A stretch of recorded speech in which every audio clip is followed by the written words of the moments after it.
Prepare yourself for the terror.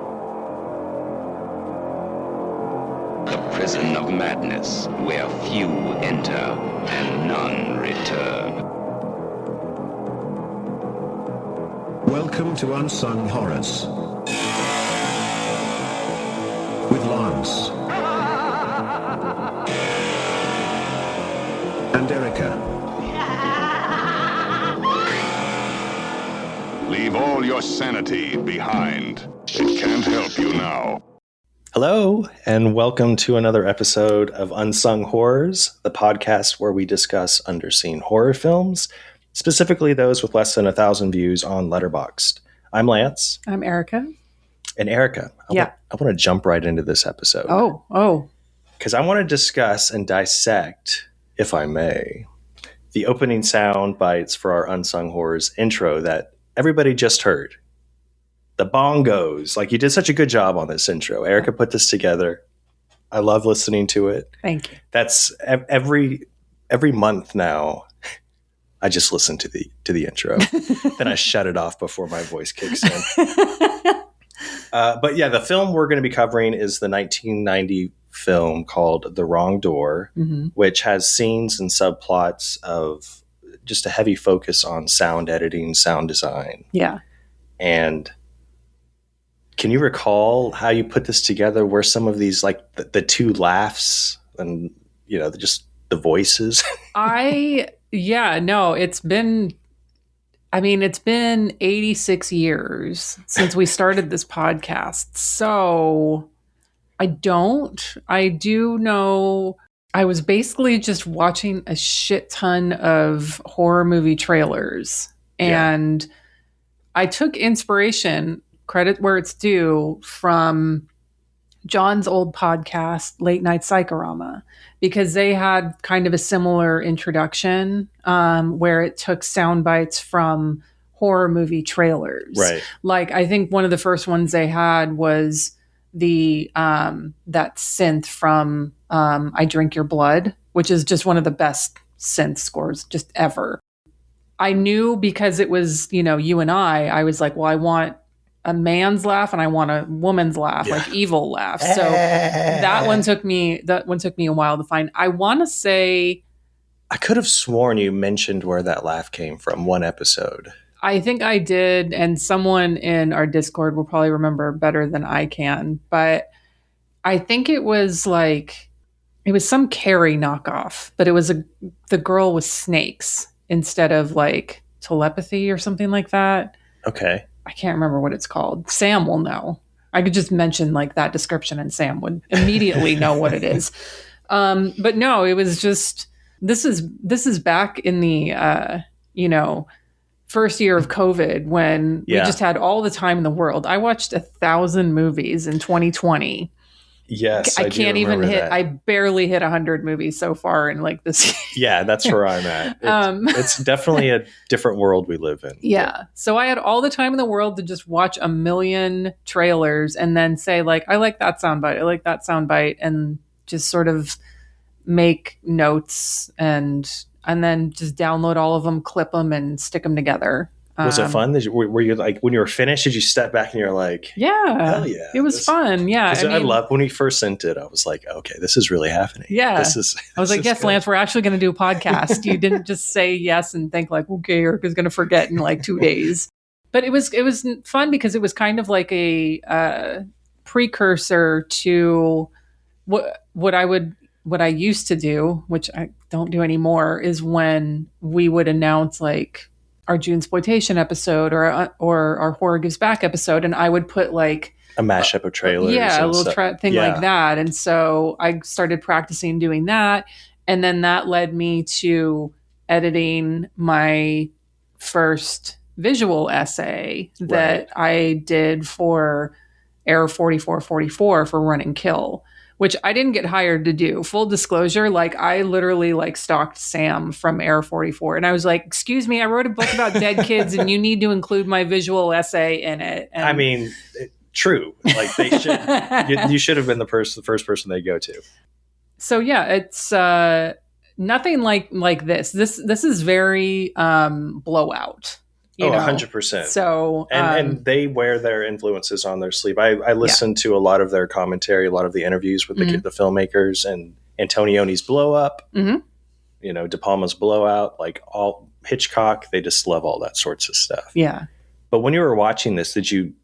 Because there's that long, the most boring scene of the entire movie is when the character Ted is putting together his class project before he heads out with the jester for his jester outing. But did you think of like, could you relate to any of the stuff he was doing, or not really? In a way where I would just be sitting there trying to match stuff up and listening to the same thing over and over and over again. Right. And I would challenge that scene is not boring.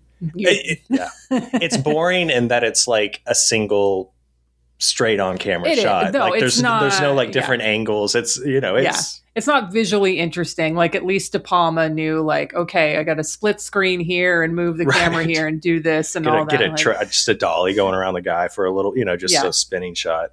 Yeah. But no, I do love the way the scene's written and put together. It's just like I'm just standing in the room watching them do it. But no, I thought of the Unsung Horrors intro as the first time, especially when I watched this. Aww. And I was like, Erica did such a great job. Like, leave all your sanity behind. Like, it's just... And then the bongos. And then we jump in and we're like, hey. Hello, welcome to another episode. And we're back. Just terrible. Okay, yeah, so that was fun. So The Wrong Door. It has 344 views on Letterboxd. If you're listening and haven't watched it yet, it's on Tubi. We just mentioned the Visual Vengeance Blu-ray.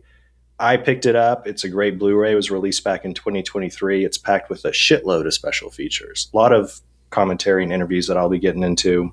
Visual Vengeance, they bring it when it comes to special features. Our friend Sam Panico and his partner Bill from Drive-In Asylum, they have done work with them before. It's great stuff. And I'm not just saying that because we have our podcast episode for Nine Demons coming out on a release from them next month. They legitimately do. Like, they take some of these movies that would otherwise probably be forgotten, not get a lot of love. I love what they do over there. Yeah, 100%. Like, I was very impressed by, I think the upload on Tubi is probably the Visual Vengeance release. Yeah. I did talk about that boring, quote, boring scene of Ted. There is an actual director's cut of The Wrong Door on the Visual Vengeance. It runs only 66 minutes. It's a lot leaner, takes out a lot of the slower paced stuff. Okay. Focuses less, I guess, on some of the long kind of ambient scenes that I really got into. But yeah, the amount of, there's two commentaries with two of the directors and then one of the directors and the producer, just tons of stuff. Good work, Visual Vengeance. In fact, such good work. I'm just going to read the summary on the back of their box for The Wrong Door. Ted Farrell has loved radio mysteries and drama his whole life. While at college, he becomes a sound engineer with a knack for audio thrillers, but his life is about to imitate his art. Fate places him at the doorstep of a beautiful young woman named Jennifer, who will soon end up murdered and in his car with no explanation. His night and his sanity quickly spiral out of control as he races to find answers and avoid becoming the next victim of a killer on the loose. So, this is an extremely small cast of characters. Yeah. We have only about 3 key characters, so this will probably go pretty quick because every single character or every single person in this cast pretty much has one acting credit. This movie. The Wrong Door. Some of them have some small other films, television roles, but if you look up The Wrong Door on IMDb, you're not going to get any headshots of any of the actors. First, we have Matt Felmley. Matt Felmley plays the lead, Ted Farrell. I learned that he acted for about 20 years after The Wrong Door, doing a lot of commercial and voice work, working predominantly in theater, and he is now a flight attendant. Oh, good for him. Still acting in the skies. L'Oreal Steiner. She plays Jennifer Ryan, the murdered woman behind The Wrong Door. And there's some extras on the Visual Vengeance Blu-ray release of some other like Super 8 short films that one of the directors, Bill Weiss, did. She starred in one of them called The Pizza Man from 1988. It's pretty funny. It's pretty well done, but like 10 minutes. Other than that, I couldn't find anything else that she was in. Then we have Jeff Tatum, who plays Jeff the Murderer. I love this guy's crazy, exaggerated eyes in this movie. I'm sure we'll talk about him here in a minute, but he does have the most acting roles in the cast, playing a fireman in 1999's Drop Dead Gorgeous. Oh, yeah. A van driver in The Line of Duty, Hunt for Justice. And he plays, quote, the long-haired psycho in a movie called The Hyman's Parable. Hyman? Hyman's. Hyman. Hymens. Oh. Hymens. Okay. So he's an actor. But we also have Ted's college friend in the beginning, Stephanie. Boof. But is that what you got? I called is that her the vibe? Boof. Yeah, I totally. That's very Teen Wolf. She's played by Janine Burdags, and she only has one acting credit, The Wrong Door. And I'm assuming this is the same person because it's a unique name. But on IMDb, she's had a huge career in costume and wardrobe departments, working on a lot of the Phase 4 and 5 Marvel Universe films. Oh. Black Panther, Wakanda Forever, Sam Raimi's Doctor Strange in the Multiverse of Madness, Guardians of the Galaxy Volume 3. I mean, good for her. Yeah, that's big time. She's also worked on Mr. Woodcock, which I love / hate. Mm-hmm. Have you seen that? You've told me about it, yes, and I have not, because you were like, I love hate it, and I'm like, I don't want to watch it then. It's fun, but it's bad. Sideways, she worked on all the Mighty Ducks sequels. She's done some costume work in television, including True Blood, and apparently a single episode of Twin Peaks: The Return. Oh. So surprisingly, she did not do the costumes in The Wrong Door. So I mentioned John's old podcast earlier, the Late Night Psychorama, and he would do this thing, and he did it to annoy his co-host Joe. I don't think Joe listens, but if you do, Joe, I love you, I miss you. And he would always try to find some way to connect the episode or the movies that they were covering in the episode to an episode of Doctor Who. Okay. I think you should try to do that for Twin Peaks. Yeah. Actually, I had a buddy, Austin. I think he does listen. If you're listening, Austin, hi. You better still listen, Austin. But because I had mentioned him maybe like in 2 consecutive episodes, and he's like, "Hey, dude, I think there should be a way you just incorporate me into every episode." I remember you telling me that. And I was like, "Yeah, I'll see what I can do." So I think Twin Peaks is more on brand. I love you, Austin, I do. But Twin Peaks is more on brand. I agree. I do too. But yeah, so most of the other cast members, they're all just kind of friends of the filmmakers, the directors, or from their film school, theater school. They were all in college while they made this. Only the main characters, the 3 main characters, I believe, auditioned. So okay, there was actually auditions. The crew also consists of only about 3 people.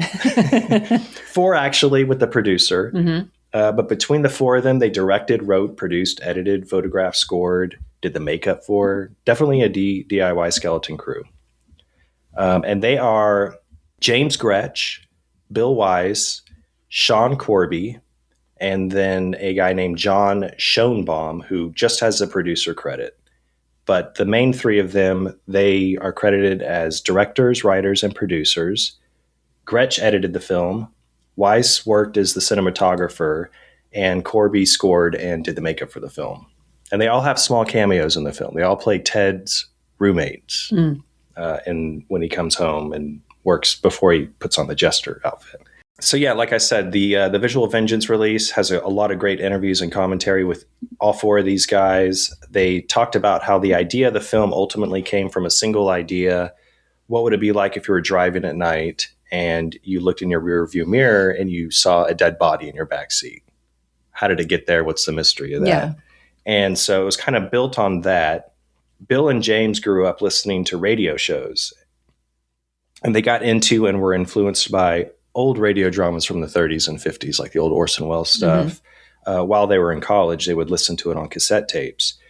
And they said when they were also big fans of the CBS Radio Mystery Theater, which was a weekly radio drama series from the mid 70s and 80s. So they wrote a story, all three of them, many nights at a 24/7 diner in St. Paul, Minnesota over the course of like a couple of weeks. Like I said, they were inspired by Antonioni's Blow Up, who does a lot of long, quiet takes in his films. Obviously, De Palma, his Blowout. And they really liked films where the audience had to focus on what was being heard in, audio tracks on the film more than dialogue in some cases. Okay. So they really leaned in the audio. Yeah, I mean, a little more background on these guys. Sean and Bill met in Pee Wee football as kids. Oh. They'd get together on the weekends and make little Super 8 movies. And they said that they would create their little storyboards and stuff with different angles and action shots. The four of them all met together collectively in their early 20s in college around 1987. That's when they're all like, let's do a feature film. And Bill and James apparently worked primarily with 16 millimeter in college. But they read about Mark Pirro and his Super 8 films. He did a Polish Vampire in Burbank around that time. And they read that he made this movie for $2,500 and it ended up making like $500,000 on distributions and sales. So they were like, let's try it. Yeah. And they all just worked odd jobs throughout college, like normal college kids. Initially throwing in $2,500 each for a $10,000 budget. A lot of friends apparently told them to just shoot on video or even 16 millimeter to save some money. But they said they found this Super 8 producers package, which was available at the time. And it came with everything to own, like the camera, interchangeable lenses, boom mics, editing equipment.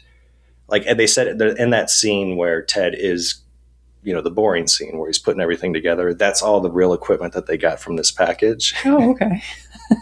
So James apparently approached his parents to buy this package and they gave him a loan. And apparently it took him like 3 or 4 years for all of them to pay his parents back. I just love this DIY stuff. Yeah. And listening to them talk because they're all like so positive about the entire experience and they're all super friendly and just loved each other. Yeah. So listening to them like as 50-year-olds or whatever they were just like, this is really great. Aw. It made me tear up a little. It's always nice when, there's movies like this that people, either look back and have a lot of, fond things to say about it, or they look at it for what it is and like, we were kids, we were having a great time, we were doing this, like, because there are some fucking grumps out there who just don't even want it. They're like, oh, that movie, that's trash. And it's like, sir, how dare you talk about your movie like that? I love Roberta Findlay, but man, she just shits on her own movies all the time, And it's like, yeah, her commentaries are funny. They're funny for that reason, but like, I know that there's so many people that I would love to hear from, or that, other people would love to hear from, talk about their experiences with these movies because they have an audience. People love them now. And there's so many people who are just like, oh, that movie, I can't believe I did that. Movie was trash and whatever. So it's always nice when you have situations like this. Yeah. And, obviously Visual Vengeance was putting a lot of this together and they were just like, thank you so much for, we're so excited. I used to own a VHS copy of this, but now I'll get to hopefully I can get a couple of copies on Blu-ray and I can pass out to friends and family. It's just, but they did create the idea was for them to create this Sandman Productions, which you see before the film starts. Right. Yeah. And they were hoping that The Wrong Door would launch other projects. Yeah. Sadly, it didn't. They all kind of went on and did their own things, working in editing and doing little projects, but nothing like a feature film, which they all collectively said was like the best time of their life. Like they just had so much fun doing it. Yeah. And they were especially they loved it so much because of how excited like professors and their friends and college, friends were to just help out for free. Yeah. But they were able to they did a screening of it in St. Paul in order to get a review. And the film critic called it plucky but uneven. So, but they were very happy that there was a review. They also got it broadcast on TV on their local PBS channel for late night viewing one night. Aw. Channel 2. Film Threat magazine saw the film, and they did a review on it, calling it the best Super 8 film that they had seen to date. And they asked the filmmakers if they were interested in doing some sort of cross advertising anyway, and they ended up agreeing to where Film Threat offered to sell copies of VHS copies of The Wrong Door through their magazine to split profits. Oh. A distributor bought a copy and contacted the filmmakers to distribute the films on VHS to put up in local rental stores, mainly on the West Coast. So it did get out there. Bill said that the film cost about $8,000 to $10,000 to make, but when you add in all the equipment and kind of the post work, more realistically, he said it was closer to about $20,000 to $25,000. He's like, I think it ended up costing us about $6,200 each, which that's a deal. It's amazing. And I think he said they ended up making like $200 back. But I mean, that's a win if you're Corman. It is. And again, they were like, it wasn't about the money. Obviously, we had kind of ideas and hopes of what would happen, but we wouldn't change anything. Like, I just loved watching these guys. Super happy with how it turned out. They said that it was all about the journey. They said they started by saying like, hey, maybe we should make a movie. And they not only made a movie, but they went to LA to transfer it from Super 8 to 1-inch. They had a theater screening. They had a play on TV. They got it released on VHS. It was all kind of like this magical experience that they couldn't have asked anything more of. And Bill is really, he was a cinematographer, and that was his initial idea that kind of triggered. From what I'd read, him and James were kind of the two main guys. But Bill was like, I just hope it inspires people to create something who are interested in doing something. He's like, have you seen these iPhones now? He's one of those guys. You know what you could shoot with these iPhones? Aw. But yeah, great extras on the Visual Vengeance if you pick it up. I'm not even like tapping into all the information that you can learn from these guys. Yeah, don't give it all away. I'm not. Folks should pick it up. Yeah, let's shoot the shit about the movie. Okay. So, I think this movie. I mean, it's a simple script. There's some ambitious ideas that are kind of muddled a little bit in presentation and in editing. But to me, it's just a total vibe. Sure. This movie is just all atmosphere. Yeah. Their initial intention of apparently focusing in and making sound and audio like the leading character rings true when you watch this. There's just like not a lot of dialogue, and when it is, it's just kind of it's dubbed, obviously. Yeah, because it's Super 8. There was also, I'm going to keep pulling back from the commentaries, but this was shot in St. Paul during October. Almost all night scenes with Super 8, which is hard to do. Yeah. So they had a generator going to run lights. So basically, you'd say your lines, but all you could hear is just the generator. Yeah. So they would, obviously, when you watch it, they would dub their lines. And they would dub like the bells on the jester outfits. But Bill said that he would wear the costume and mic himself up and run in places. But yeah, no, I think it's just, this whole movie's just a vibe. And as a viewer, if you can't get lost in that, I don't think you're going to like it at all. Yeah. We've said it on this podcast multiple times where movies like this, these DIY movies, I'm viewing them differently than I would anything else that had any sort of budget whatsoever. And so you go into that with that sort of frame of mind, that different sort of, if you're going to be scoring it like on a different scale. Right.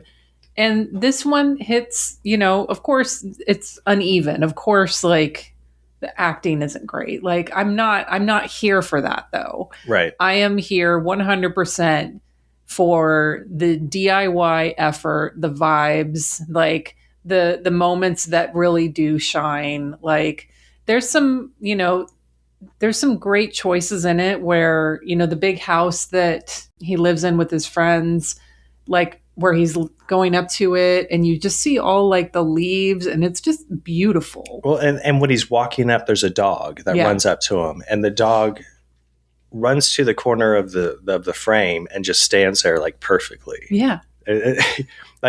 you're right. When I watch DIY and like shot on video stuff, you do have this mentality. But I think with The Wrong Door, it's when you stack it up against, other DIY stuff, it's really, really well made. It is. Yeah. You can tell that not only, you can tell, obviously you can tell it's DIY, but you can also tell what their influences are. Like you can tell that they're film fans. They're not just people who are like, I'm not at all shitting on like Mike Diana. I love his work. Yeah. But like his influences are clearly like sort of one dimensional, like, the gore movies and like that sort of thing. When I'm watching a movie like this and I'm like, well, these guys have clearly seen, De Palma, Antonioni, Hitchcock, like all these other directors. But also I'm like, maybe they also saw Slaughter High, with the gesture. Yeah. Like, just things like that where I'm like, you can just tell what the influences are. Like the dream sequence, very Exorcist. Oh, very Exorcist. And and there's a scene also when Ted's outside of the car and the headlights are on. It's the Coen Brothers Blood Simple. Yeah. And they pointed that out as they were watching it. They're all that we stole that from Blood Simple. Okay. That's one of our favorite movies. And it's like, but when if anyone else did it, I would be like, you fucking hack, you're just stealing from boop boop boop. But with college kids just like making a love letter like this, then I'm like, yeah, fucking go for it, guy. Like you're not some fucking Blumhouse trash that's just like completely devoid of anything, any original thought on anything whatsoever. Like, right. You're just like, you're showing your love and like you're having fun, and it comes through in the film. Right. They're delivering pizzas and working at restaurants and pitching in $2,500 to make this. Yeah, you're right. It's not like buying an IP and ruining it with your bad ideas. Yeah. Jason Bloom, whatever the fuck your name is. The jester outfit, though. So they said that was kind of a big deal. People loved it on campus when they were putting this together, but most of them were like, why a jester outfit? Mm-hmm. And they said they wanted like an element of humor, for the character to kind of be the fool the entire time. Yeah. Hear me out though. Because, the whole singing telegram things. Yes. I mean, if it were a gorilla and if he had to run around, he can take the mask off because, we got to see his face. We got to see the fear. And there's a scene where it has to be some sort of removable headwear that he puts on that dead body. Yeah. So a gorilla. I'm not trying to tell them how to make their movie from, so many years ago, but like, I would have loved a gorilla. If it's going to be a singing telegram, like I looked this up after the movie. I was like, can you still send a singing telegram? Yes, okay, you can. Yeah. I would think so. Because isn't there like celebrity impersonators that now come out and like work parties and like do birthday parties? Probably, yeah. I could swear like it jumped in my algorithm where it's like this Tom Cruise, the guy. But yeah. But like I don't know who the people are who order these and who would send them, who wants to get these. John said he would order one for a funeral, which, fair. I'll take that. But like, I mean, yeah, it's such a weird thing to me that that it was ever so popular and people were like, oh yeah, I gotta see. Yeah, I guess it was popular enough to where it's like one of the biggest, like people watching at that time were like, oh cool. Yeah. Sing it. Like they all knew what it was. Yeah. And it is a good conceit to get someone to knock on the wrong door. It makes sense. Like maybe that's what they're like. Well, how did he get to the wrong door? Pizza delivery guy is kind of cheesy. Like that's a porn setup. So you gotta go with something else. Who's got the extra sausage pizza? No, but this jester outfit felt very a Christmas Story elf when they goes up in the slide and he's like, "Hurry up, will ya? What do you want?" I got that the colors and. Oh, this was another fun fact. So the person who created this was a custom made jester outfit. Oh, okay. They didn't like buy it at a costume shop. Apparently, it was made for the actor by a woman named Robin Keller, who is the dead body Jeff's wife in the back of the truck. Oh. So I'm going to jump to that because that was a confusing moment for me. The first time I watched it, I thought it was the same dead body the entire movie. Okay, yeah. It's not. Thank you for clearing that up. Because I have like some notes about like there's some like logic flaws and some things that I'm like, wait, what? Yeah, I didn't get it until really the second time I kind of speed watched it, and it was Jeff, the guy who would be like a perfect character in Revenge of the Nerds. He just has the look. He's the killer. Yeah. And I think he's a funny actor. Like I really enjoyed him on screen. He was in love with Jennifer Ryan was her name. Jennifer, the college student that Ted sees at first, the wrong door. And he killed his wife. Right. I got that. And that was her dead body in the back of the truck, his wife's dead body. They were transporting her body to dump. Okay. I thought there was some like supernatural thing going on with the dead body. Yeah. I mean, well, they set it up 100%. Like she's alive in the car, giving him a key. And yeah, that's why it's very like what's real, what's not real.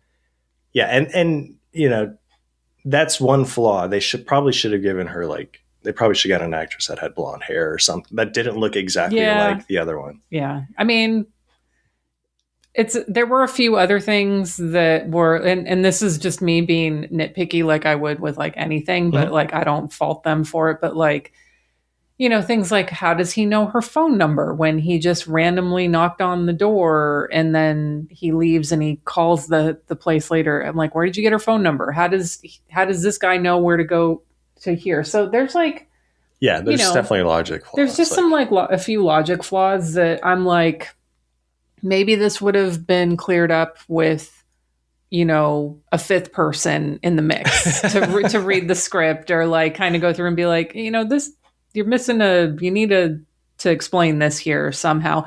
But like, that's not the point of the movie. The point of the movie is a very simple plot and showcasing like the sound. And so that's fine. Like I'm not going to look at this and, you know, be like, you go push up my glasses and like, you know, I'm pointing them out because it's like, like someone will probably come in and say, well, there's all these logic flaws with it. And yeah, they're a little distracting, but they don't take me out of the movie and out of the experience at all. No, they don't. That's why I do think it's, you know, it's that whole, I love David Lynch. I love Twin Peaks. It's like an otherworldly, like you don't know what's like kind of it's a dream state type of thing. Sure. Like you said, you don't know if there's like some sort of supernatural element with the dead body and stuff. So yeah, when they show up at the house together, it's like one thing that was really confusing is I think the editing is well done for what they do, for what they deal with.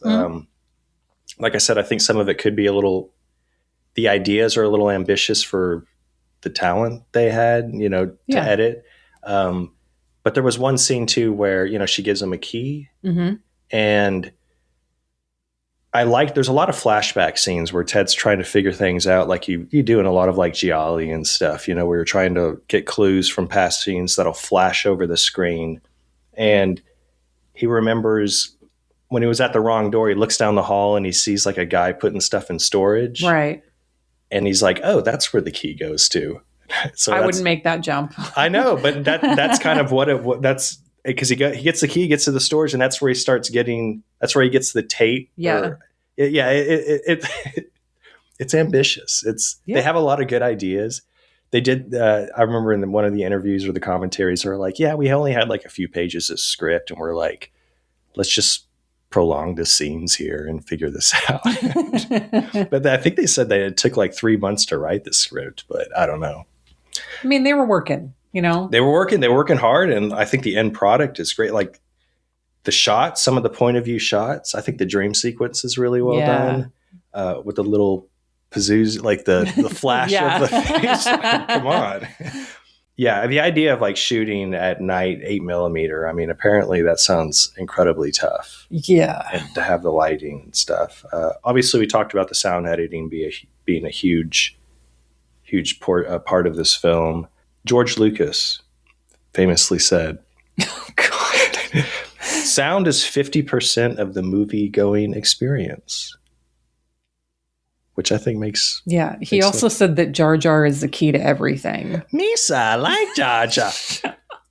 No, so yeah, there's a lot of good scenes, like the baseball bat. Yeah.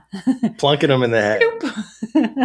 that I mean, I think that's as realistic as you're going to get. I mean, yeah, if that's when people punch and it's like those sound effects or like, all of that. Like, yeah, if I'm not saying I've ever hit anyone on the head with a baseball bat, but that is very close to what it sounds like. I'm just saying. Yes. Okay. Any other favorite moments that you've had in this film? Like anything that really stood out? I really appreciate like the whole radio show concept, like aspect of it. And I like that was just very central to everything. And how it has this meta element to it with that, like, oh, we're doing a project and you're going to do a radio show. And like, because it's a lot. There's like just a scene of him driving in the car, listening. That's another thing too. Like that whole, he's puts in a tape and he's just listening to sound effects. And I wrote a note. I was literally writing a note. I'm like, who would listen to a tape like this? And John, I keep bringing up John. Sorry. I'm relying on him heavily this episode for whatever It's like reason. a Halloween haunted house. Yeah, it's very much like something John would listen to not even the drama, just the sound effects. Like sometimes I get in the car and like whatever he's been listening to, and I'm like, what the fuck is he listening to? It's ridiculous. Is it like bling? Like not like clown that, noise? but like, I don't know. It's like he's channeling John Travolta in Blowout or something. I don't know. Yeah, I can respect that. Ted sucks at reading lips. In his defense, she doesn't mouth help me very well. All right. It's like this. It's literally like this. I don't want you saving me either then. Like, yeah, he's like, you want some hemp, please? Hemp? you want him? Wait. Yeah. No, he is bad. I mean, he's an audio guy. She's not giving him any sound. There's a problem. There's a disconnect here. He needs that sound. Oh, okay. So that's why he's like, because there's no sound. Like, okay. I don't know. But that makes sense actually. If that's what they were going for, then they're really driving it home. So respect. But at the same time, I was like, dude, Ted, like, I hope I am never in that situation and you come knocking at my wrong door. And then like 30 minutes later, he's like, help me. I'm going to go, knock on the wrong door again. Yeah. And I loved the whole him walking into that apartment with her dead body lit up underneath the window. Mm-hmm. That was like legitimately creepy. Like it looked like something that, all these new Blumhouse films are shooting for. Like it was super, super creepy. You would think they could get it right because they just shoot the same movie over and over and over again. Yeah. But no.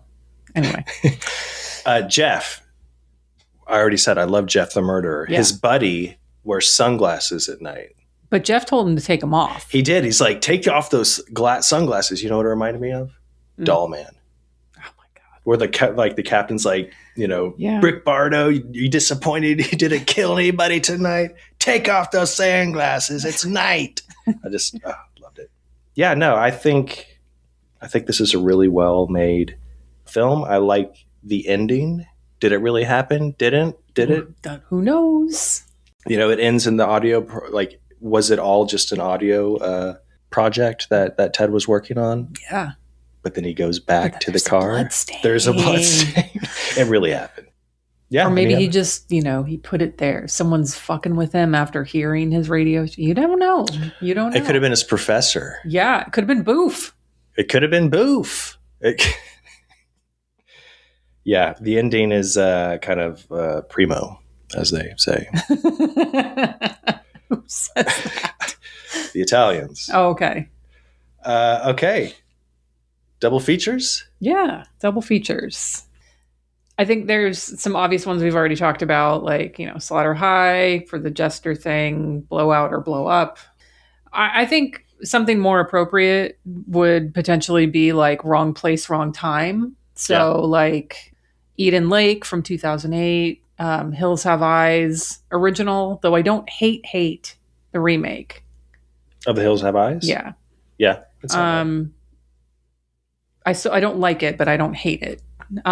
Which is saying a lot for me for a 2000s remake. Everyone please clap. That's where you insert the sound effect of a big audience.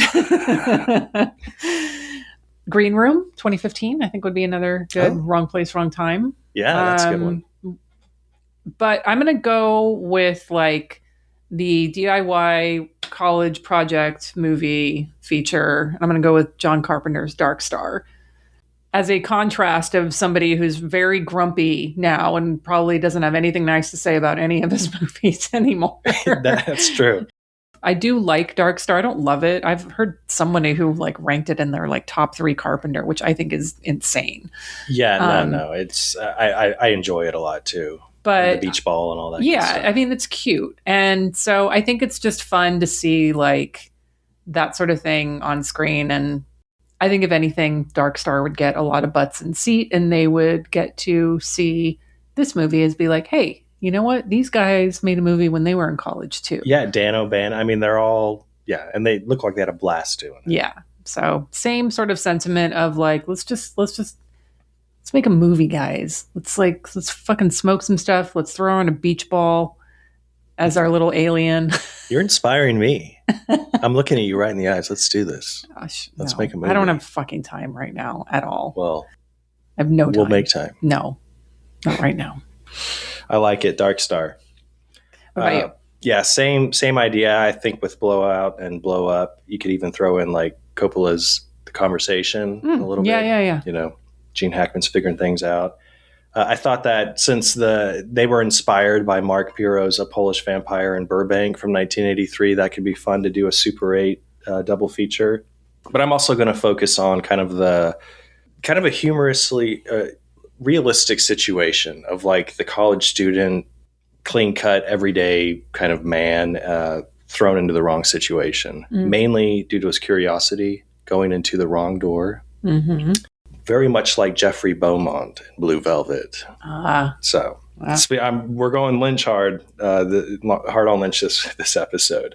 Yeah, I hinted on a couple of like kind of David Lynch vibes, like especially like the makeup of the dead bodies were very kind of like early 70s student films from David Lynch. But both have the wrong man / woman thriller trope with kind of the curious walking through a door that they shouldn't have entered. Also, Lynch always focuses on sound design. He did it a lot for his own films. So I'm going to go with that. Have you ever picked a David Lynch movie for a double feature before? Is this a first? I think I picked Lost Highway once. Okay. Funny how secrets travel. I think that might be. Yeah, I don't know. I've picked Carpenter before. Yeah. A couple times. Okay. But this might be only my second Lynch. I don't know. I'll have to look at my list. Yeah. I got a list going on Letterboxd. That's true. Everybody. You do. I forgot about that. Everybody go like it. No, I'm just kidding. Lance needs validation, guys. Yeah, there's good stuff. Yeah. What is going to be our next pick? Okay, so one thing before I get into next episode, a couple of special features. I did mention the 9 Demons. That Visual Vengeance is putting out our episode for the 9 Demons. Will be on that as a special feature. It's coming out in July. Also recently announced from TerrorVision, I never thought this one was going to get released, but it finally did. I did this video essay a very long time ago, but it's for a South Korean movie directed by Kim Ki-young called Be a Wicked Woman. And I think this is a great movie. I'm very proud of the video essay that I did for it. I actually edited it myself. Very nice. Which I rarely do. Those are out, available for pre-order now. So you should go check those out. Oh, yeah. Next episode in June is going to be Junesploitation episode. Yeah, we got a different format going. Yes. I think some of our listeners will appreciate this. I don't know. I feel like the list episodes are, well, I mean, I don't think, I know based on numbers. The views, yeah. They are the highest. These have the most listens, but 3-hour episodes are a little much. It's a lot. And I know you can listen to them breaking up, but Yeah. I like this idea with the new format. I have to edit it too. And Yeah. Speaking of, And I'm you just said you don't have time to do anything. Yeah. We're talking for like 6 hours. You got to edit that down. Yeah. And then I'm like, I should really put a trailer in here. And then I'm like, no, I don't want to do that. I don't have the energy to do that. So we are splitting the list in half this year. 15 each. Yep. Lance is mad at me because I took Franco Nero. Well, I'm just going to say right now, you took, and I did I'll preface by saying that I was like, you pick whatever you want. I'm fine with You whatever. said that. I did. Because my initial plan was, this is my 10th year doing Junesploitation. I was like, I'm going to do all 30. Yeah. No problem. It's not happening. But the list that you gave me, come on, you took all the good ones. I did not. I got like Jackie Chan, Kung Fu, South Korea. I mean, like a lot of stuff kind of bleeds together. Where I gave you blaxploitation black filmmakers and black filmmakers. I gave you. No, I'm happy. I'm happy with it. No, you're not. But, Why are you're complaining right now? I already started. Oh, just wait till we record. You think this is going to be an hour and a half? You said take whatever you want. I'm probably going to watch them all anyway. And if there's a category that I really want to watch, I'll do it. You said that, sir. I have it in a text message. I don't think it was that exactly. I think I said, you go ahead and make the list. Well, my first idea was, let's just rotate 1, 2, 3, 4. Let's just. Yeah. And I did that for the most part. But you said that you were worried about the free space stuff. Yes. But did it? I didn't even look. Would it have interfered with that? Would somebody have had like three free spaces? No. Well, then why don't we just do that? Let's start over. No, I'm not starting over. I only have 4 watches left. Okay, yeah. You can watch a Franco Nero movie if you want to. I do. Just like I can watch a blaxploitation movie if I want to. No, that's mine. Okay, sorry you guys had to witness that. But yeah, no, I'm very excited to just have an hour. Hopefully, it's like an hour and a half. It should be roughly a normal length episode, hour and a half. And maybe I'll even do trailers this time, guys, because I won't have that. Well, I'm kidding. I won't have time. I said maybe. I have 2 commentaries to edit and a video. No. Wait, 2 commentaries, a video essay, and a booklet essay. So no. I need to learn how to edit. I need to help out. Yeah, you do. Yeah. I'll come over and watch you sometime. You're just going to slow me down. Forget it. Never mind. No, take. I don't want me saying that. Take that out. Yeah. Can I re-record that part, please, Erica? You're going to hear how much you say and then you're going to want to kill yourself. Well, I know you want to kill me now. You made that clear. But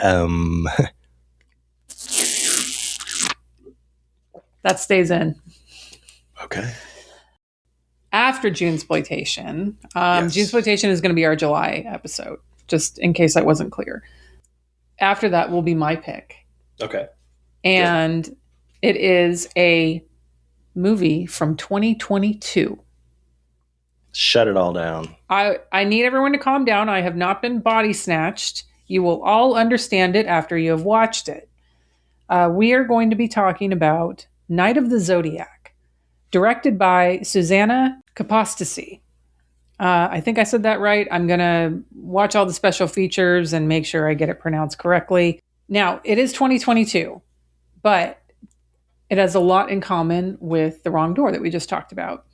It's not only a love letter to the SOV gems of the late 1980s and early 90s, but she actually uses the same analog equipment to film and edit.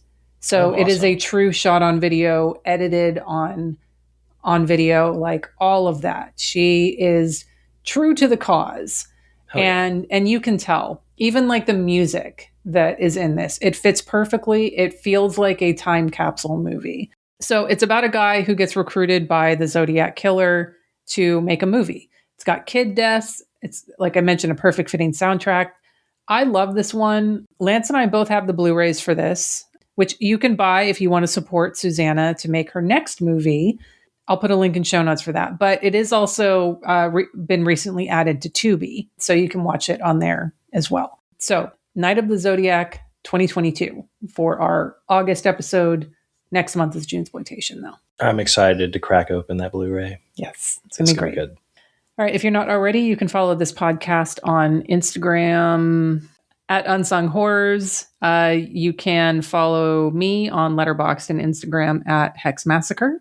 Follow me on Letterboxd and Instagram at L Schibi. Thanks for listening. Thanks for listening, everyone, and we'll see you back next month for Junesploitation. Bye. Bye.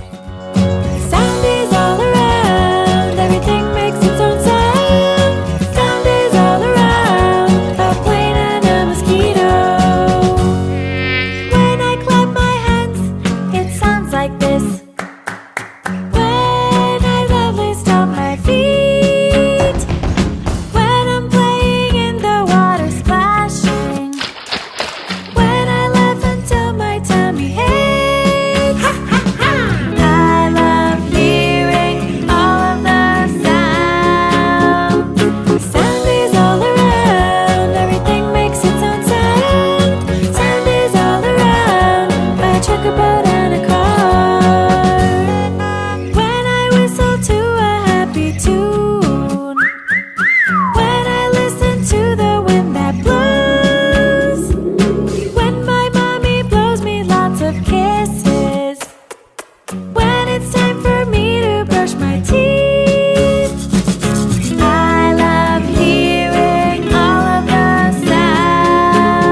Thank you for listening.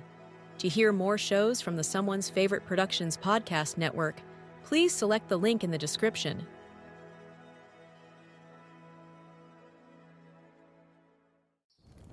Have you ever wanted to dive deeper into the horror movies you love? Beyond the Blood is a horror podcast for fans who want more than just surface level screams. We do deep dives into the movies that shaped us, digging into director commentaries, behind the scenes stories, deleted scenes, and the special features that most people skip. Each episode is a love letter to the genre. We break down how these films were made, the creative risks that paid off or didn't, and the lasting impact they've had on the genre as a whole. From 70s slashers to modern nightmares, we celebrate the craft, chaos, and characters that keep us coming back. If you're the kind of fan who rewatches movies with the commentary on, or you simply grew up in the video store horror aisle, the Beyond the Blood podcast was made for you. New episodes every single week. Subscribe, and let's dig deep. Welcome to the Beyond the Blood podcast.